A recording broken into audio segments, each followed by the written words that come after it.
Hi, everyone. Judge Andrew Napolitano here for Judging Freedom. Today is Tuesday, July 25th, 2023.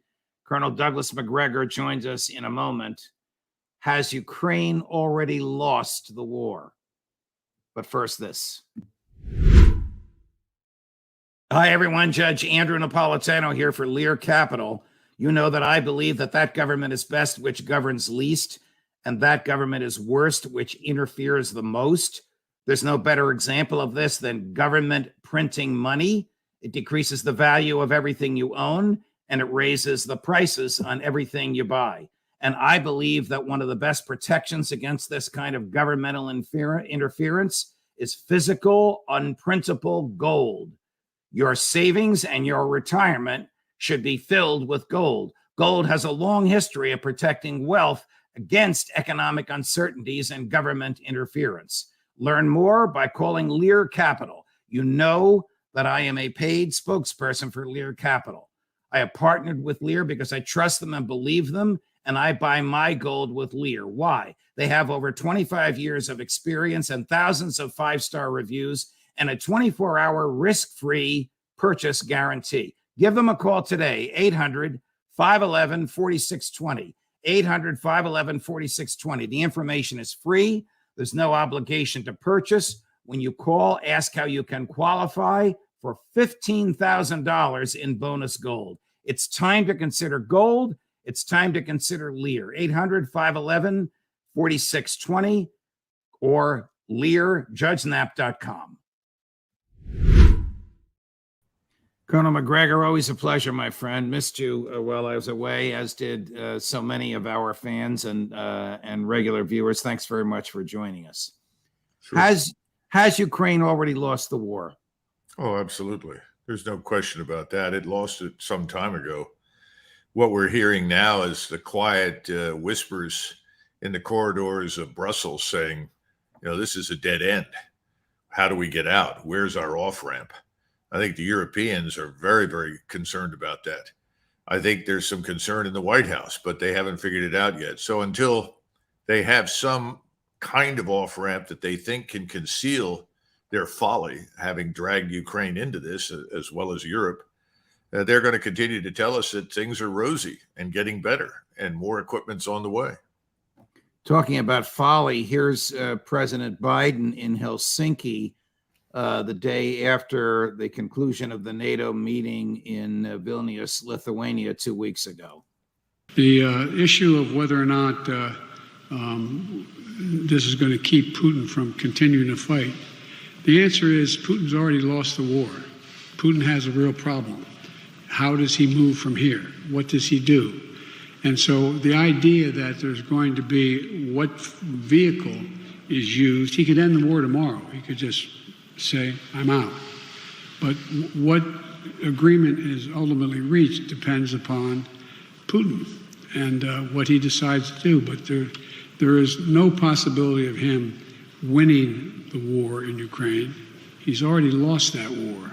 Imagine anyway, he's already lost that war. I psychoanalyze the president, but he can't possibly mean what he says.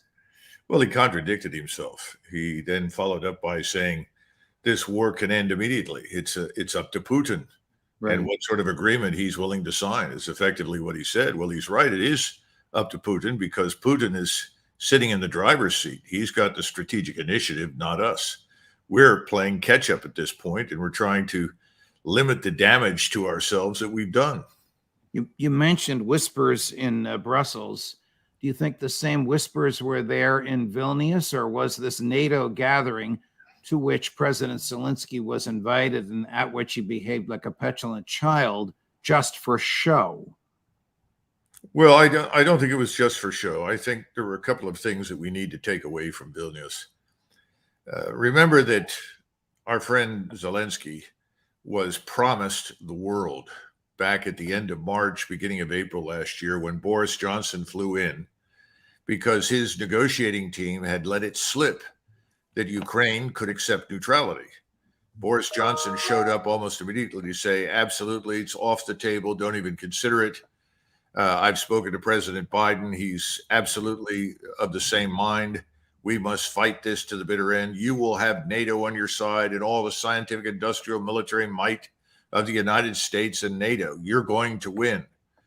Well, I think Zelensky believed him, and Zelensky has played that card to the hilt. The problem is it hasn't turned out the way either Boris Johnson or President Biden had promised. So that's the first thing. Second thing is at Vilnius, there were lots of discussions behind the scene about difference in goals and objectives. Remember, our goals and objectives, as outlined by President Biden in Warsaw when he spoke, are very extreme, very maximalist. The Chancellor of Germany grabbed President Biden and said, look, we don't want to destroy Russia. That's not what we're about. And he's not the Lone Ranger. Others are saying the same thing. Listen, we don't want to destroy Russia. We want to end the conflict.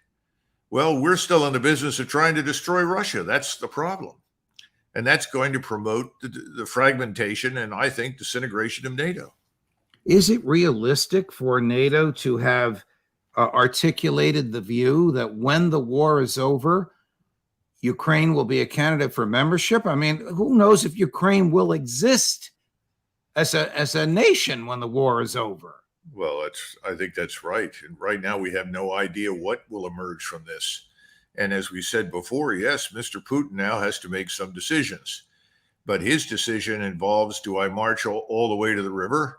Do I have to send Russian forces straight into Kiev?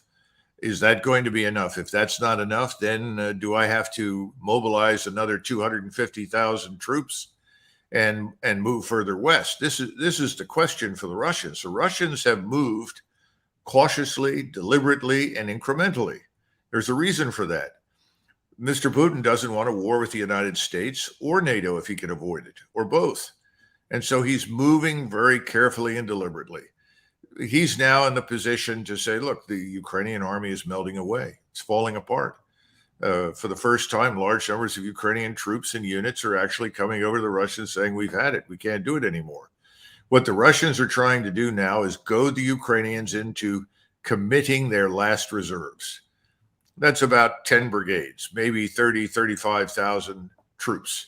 If they can goad the Ukrainians into committing those, the Russians can chew them up.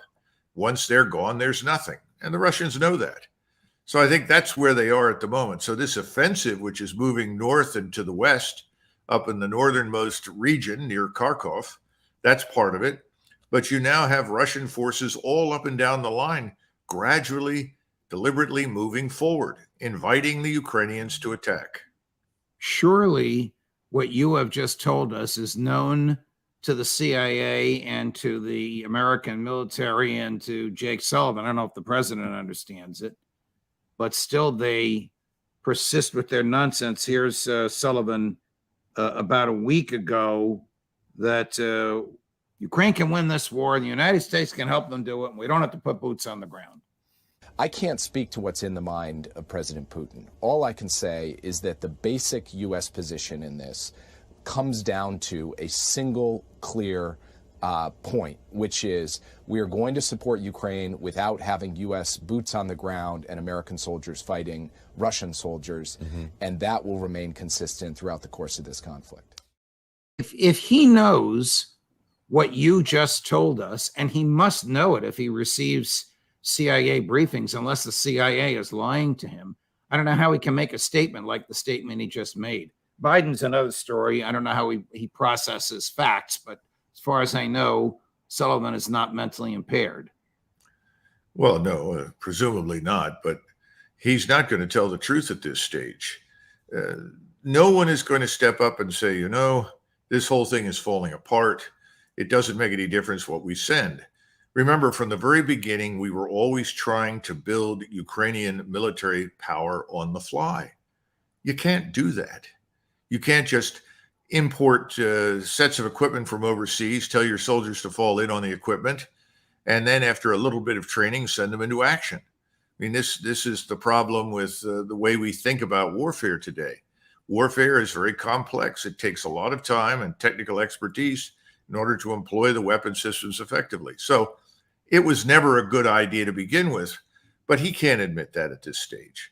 So I think the message that Jake Sullivan and President Biden have sent to Moscow is this: gentlemen, you're going to have to march west. Nothing will stop until you make it clear that you unambiguously that you've won, and that may involve, running Russian tanks down the streets of Kiev. Unfortunately, that's what they're saying. These people are not reasonable. They're not rational. Anybody else would have said by now, no more death. Hundreds of thousands of Ukrainians are dying. No more wounded. The country itself is being destroyed, but there's no humanity in these people. They don't care, apparently. You and I have talked about this for over a year now. There's no reasonably articulated, militarily achievable goal for the United States and NATO. And politically, there is no off-ramp for the United States and NATO. You told us what Scholz whispered into Biden's ear. I mean, that is telling me that they're thinking about an off-ramp, but what off-ramp does Biden have other than to admit that this was a colossal mistake, worse than Afghanistan? Well, I think he has to say something along the lines of the Ukrainian people have done everything that could be expected of them. Ukrainians have fought courageously, but the fighting now must end. And we have to come to terms with the Russians and acknowledge that they have legitimate interests in Ukraine. That's something he doesn't want to do. Secondly, he needs to acknowledge that whatever emerges from these talks that we call Ukraine must be neutral. Now, the Europeans, I'm told behind the scenes, with the exception of the British, are taking the position of, well, that's fine with us. Let's get this thing over with.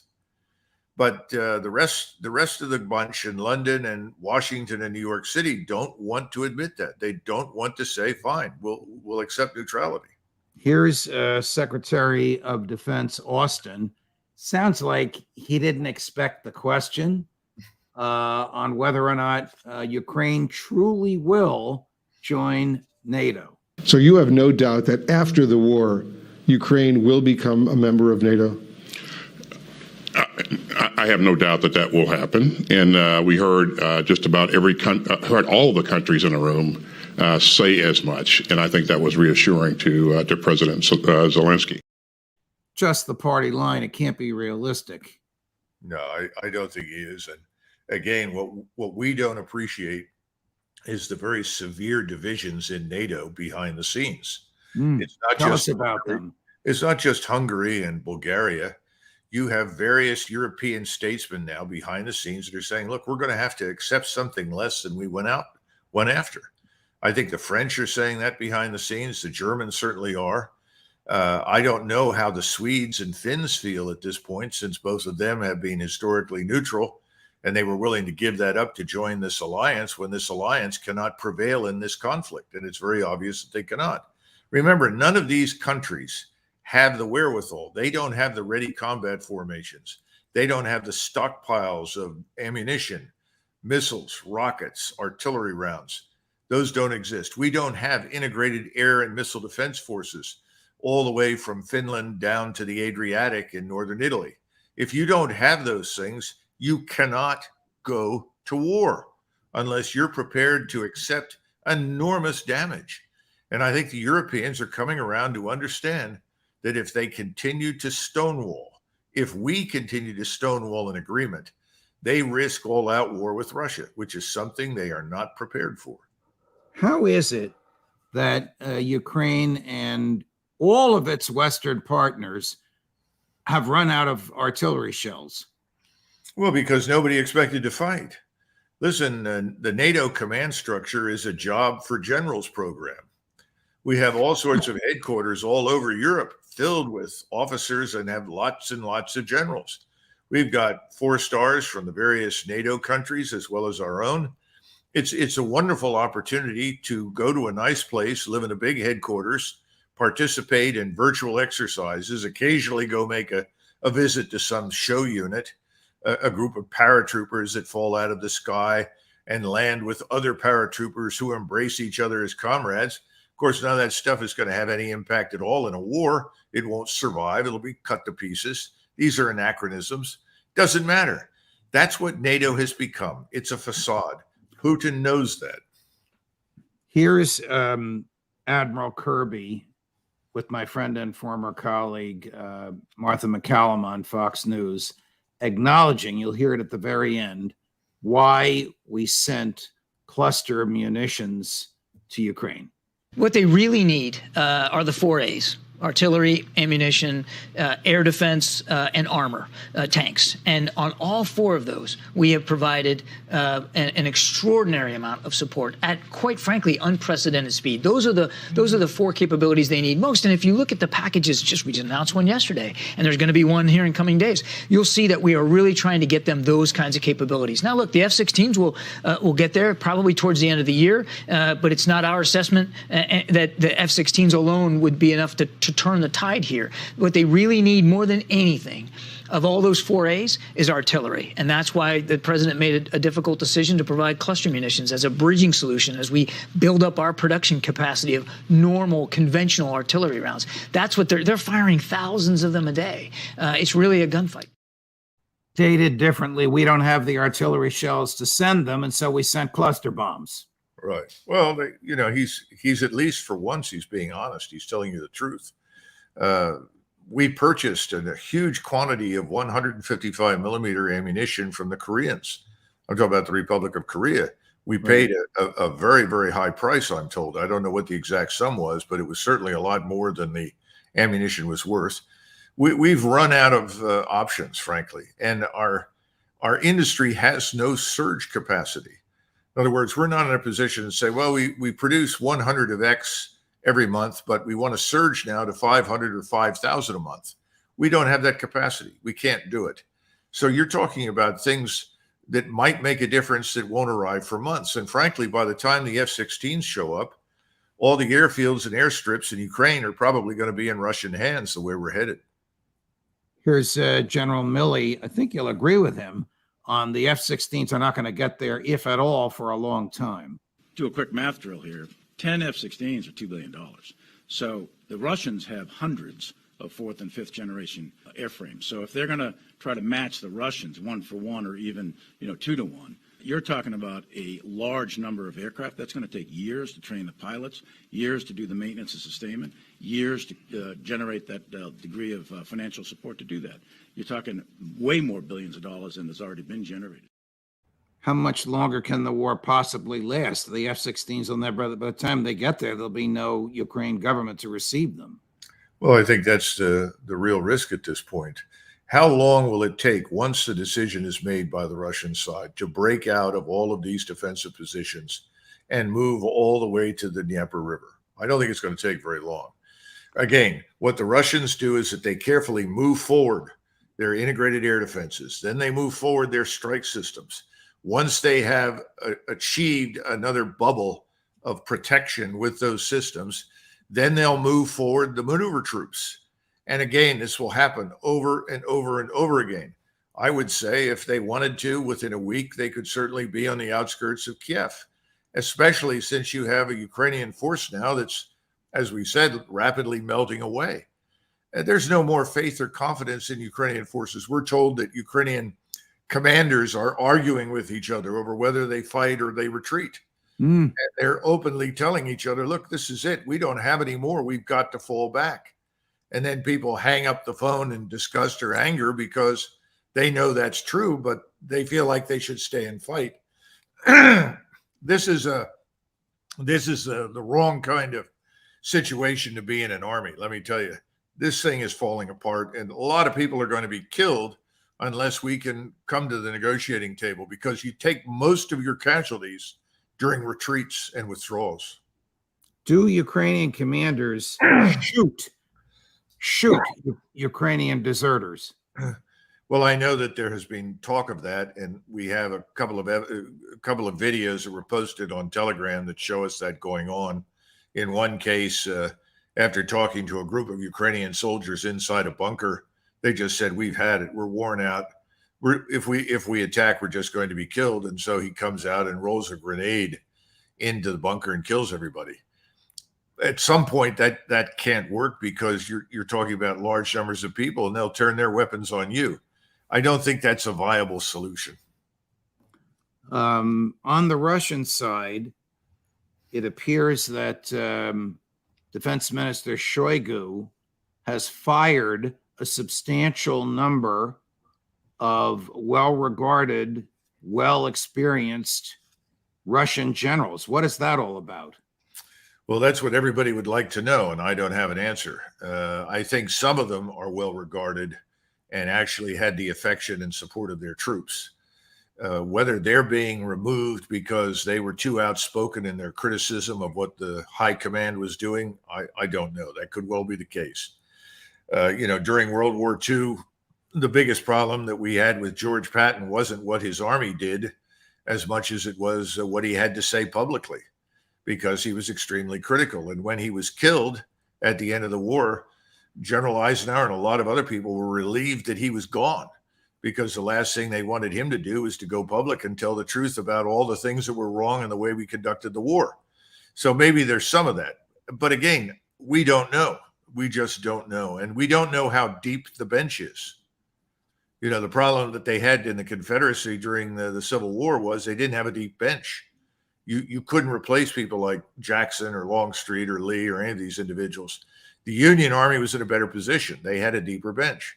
I don't know what their bench looks like, but I don't think this is what's the right word, a deal breaker or a game changer.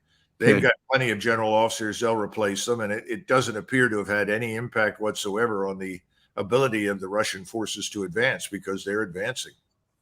What is the latest intel from your sources on Prigozhin?